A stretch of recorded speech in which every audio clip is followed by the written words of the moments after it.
عسلامة ومرحبا بكم أعزائي المتابعين. تحدث الإعلام التونسي علاء الشابي خلال استضافته في حلقة هذا الأسبوع من برنامج ليديس على قناة كارتاج بلوس عن قصة حبي وعن مع الإعلامية ريهام بن عليا، وكيف صارت وكيفاش بدات وكيفاش ولات، وحيث كيف بدأت قصتهم التي تكللت بالزواج. وقال: ريهام كانت قدامي 11 سنة، كبرت قدامي، ما نخبيش عليه. أنا ريهام كانت تعجبني في قوة شخصيتها أو صوتها وطريقة كلامها منذ سنوات.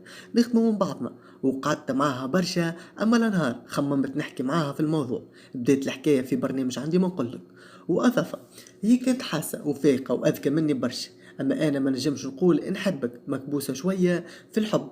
أما قلتها لها بصراحة من غير مقدمات، أي توا 10 سنين نعرفوا بعضنا، يلم المكتوب ولا ما يلمش. وبطبيعة الحال شفنا إنه المكتوب لمهم وتجمعوا مع بعضهم ورزقهم ربي بصغير ليامات هذيا. وكالعادة اسمه آثار جدل كبير في مواقع التواصل الاجتماعي، حيث حكت عليه جميع صفحات مواقع التواصل الاجتماعي.